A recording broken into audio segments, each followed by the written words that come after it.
Creamer Media's Mining Weekly Online is speaking to Allan Saad, a consulting exploration geologist who spent 18 years with the Rio Tinto Group. Allan, can you help us with how we can fix this whole malaise with lack of exploration in South Africa? Without exploration, what's going to happen to the mining industry? Yeah, Martin, the mining industry will die. It's already busy dying. Mines, everyone knows, have a finite life. Without exploration, you can't replace those mines. But the big problem is understanding what exploration is.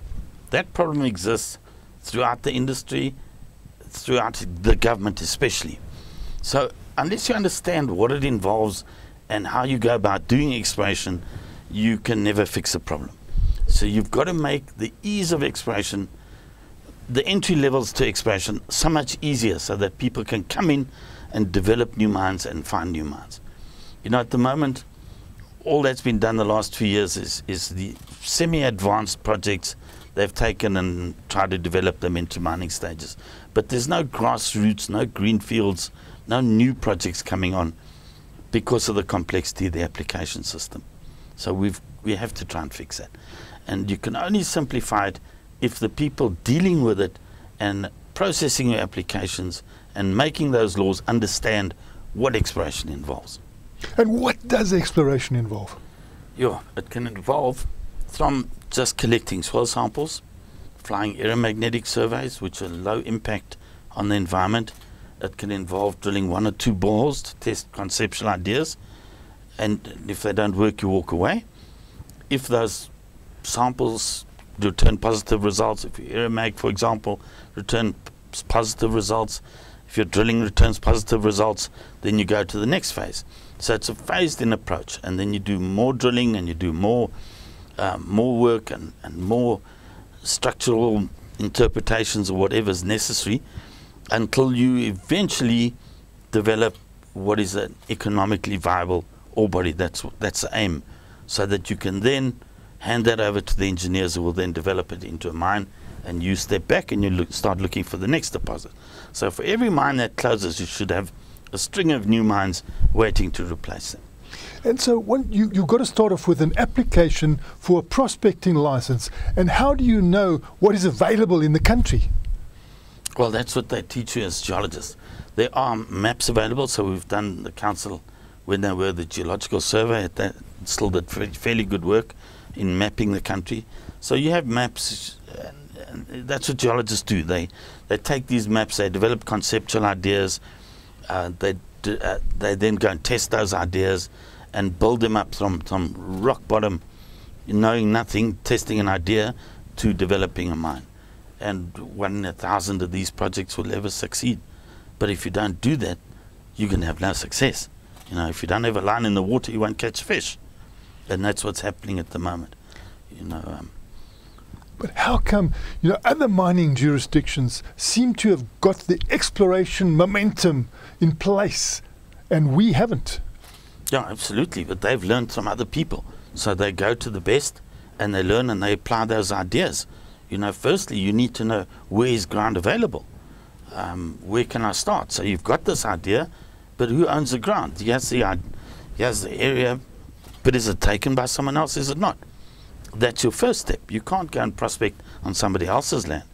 And to find out that information, we have the SAMRAD system. It's a bit of a joke. Yet the country next door, like Mozambique and Botswana, and these guys, they've got a system that works like a dream. And you say, well, why can't we have that? So you can't even find out who owns the land here without a huge mission. And then the whole application process is extremely onerous and extremely expensive.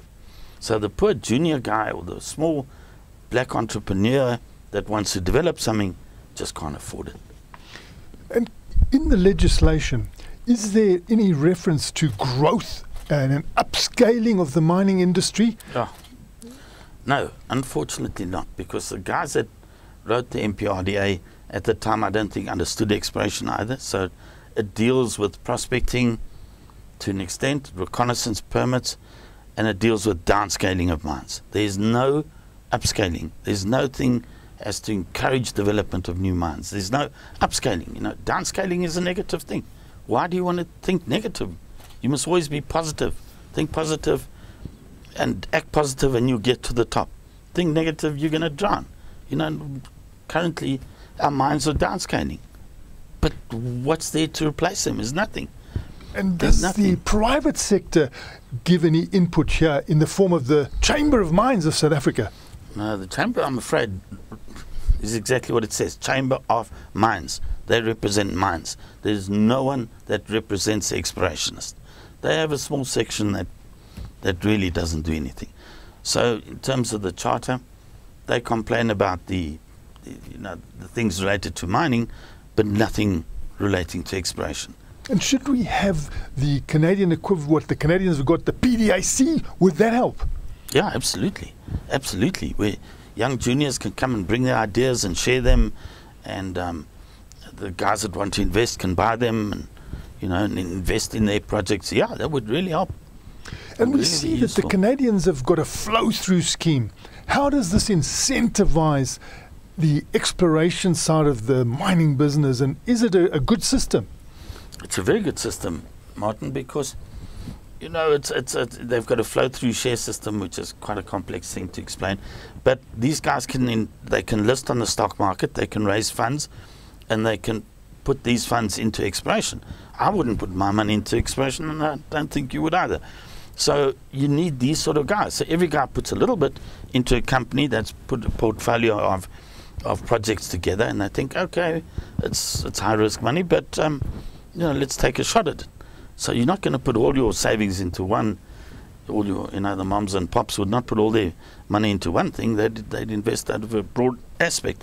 So they have a lot of junior exploration mining companies that run and fund these different projects and things. And at one stage they were in South Africa, and they were developing, and they just saw it just became too complex, and there's hardly any left. And if they do prospect in South Africa, can they, as Canadian companies or Australian companies, or in this case Canadian companies, still benefit from the flow-through scheme in Canada? Yes, they can. Yes, they certainly can. So if we got our policy right, we'd also attract these guys. Absolutely. And we need their money to develop our minerals. And everyone benefits.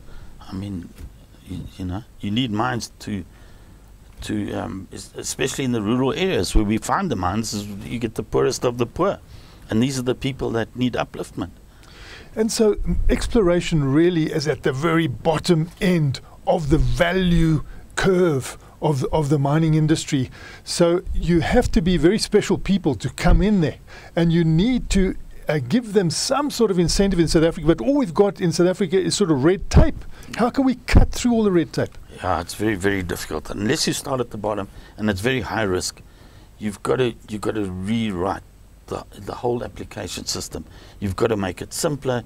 You need like a one-stop shop where you can go in and see, okay, this is available, this is the data available. Do it on computer. I mean, you don't have to go, knock on the door and say, hey, can I come in? You computerize the whole system. You have all your data in, you have all your information, what's available, is the land available, whatever's available, and you can build on it. So you can see, okay, I've got this idea, maybe it's been tested before, maybe it hasn't. Okay, it hasn't, well, what I need to do. Make the whole application process simple and phase it in. Phase it in, as you go along, make it, your environmental stuff more strict. But for one hole, you have to do a full environmental management program. You've got to consult with all the interested and affected parties. It all costs a lot of money, takes a lot of time, and a simple prospecting application can cost you R500,000. Quite easy. Quite easy. And you mentioned Mozambique. So if you want to look at what is available in Mozambique, are you able to do it from sitting at your desk? Absolutely. You just pull up the cadastral map of Mozambique. It tells you who's got the rights where, when they applied for them, when they lapse, who owns them. It's all in within split seconds. And if you try the same thing in South Africa? You've got no chance. No chance. No, it's hopeless. And are the Mozambique people, I understand, they're using a South African-made system. Unfortunately, they are. Fortunately, they are. But, if you really want to develop the minerals, then you would go to the best of the best. You would find out who's got the best systems available, how they work, and you build on it. You don't start inventing your own system, reinventing the wheel. It's been done by countries all over the world. Look at who's successful. Build on their models, and they'll help you with pleasure. You know, it's so easy. And do you believe that South Africa, after many years, 100+ years, is still prospective? I mean, can we find something here? Absolutely. Absolutely. Hugely prospective. Hugely. And the benefit of South Africa as well, it has a very good infrastructure. So people look at infrastructure, prospectivity, free trade interests, government royalties, and they rate countries based on various different aspects. And South Africa, prospectivity, very good. Political risk, very bad. The other issues are mostly good. There's a lot of good things. Just our policy is difficult. You know, the free trade interest, you have to, you know, got charters that make it a lot very difficult for exploration. So overall, it's not a very amenable environment in which to invest. But if we fix the policy and if we fix the legislative environment, we have to do it. You're saying that the actual metals and minerals are in the ground. They're there. And we have to fix the environment, or we're going to have a sunset industry, because the mines have finite lives and there's nothing in place to replace them. We also want transformation in South Africa's economy as a whole. But is it really opportune to begin that transformation and put people, historically disadvantaged people, at high risk at the very bottom end of this value curve? No, Martin, I don't believe that's the right thing to do. I believe you should phase it in so that you achieve your objective through a phased approach. And you're still going to achieve the exact same objective without putting that investor at risk. As I said earlier, I wouldn't invest in an exploration project with my own money. That's very high risk. It's very high risk. So phase it in. Get the guys to come and invest their money. And when they've invested and found something, the investment's already good for South Africa. Now, once they find something, then you phase in all your governmental policies and what's required. Then it's in place. That's fine. And have you consulted to any foreign investors or potential foreign investors? Have you actually brought any investment in at any stage when there wasn't such a thing as a Mining Charter 3?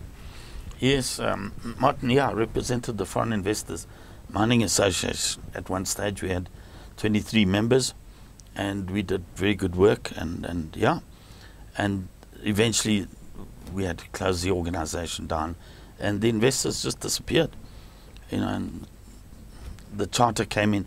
I don't really see the need for a charter. It should be you should motivate people to do things rather than force them to do things. They must want to do it. The Minerals Act is a very good thing. The regulations are good. Needs a bit of touching up here and there. That's easy. Charter makes it difficult. It's like putting a stick to, you know, give a guy an incentive. Incentivize it. And people will go for it, and you'll have more growth and more investment, and you know.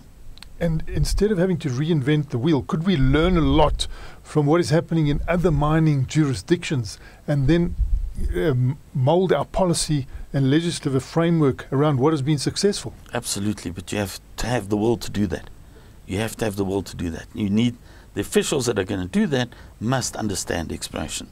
They must understand what it involves, how you go about doing it, and then we've got to do that. We just have to. Yeah. I spoke to a very senior guy in mining, and he was just investing in Chile, and he was a South African. And I said to him, as a South African, surely you should have looked at South Africa first. Why are you investing in Chile and not South Africa? And he said to me, because when I went to Chile, they rolled out the red carpet. When I came to South Africa, they rolled out the red tape. Now, how do we get out of that situation? Do we have to start from scratch again, do you think? We really do. We really do. Yeah, because we really put so many investors off. Yeah, we really have to start all over.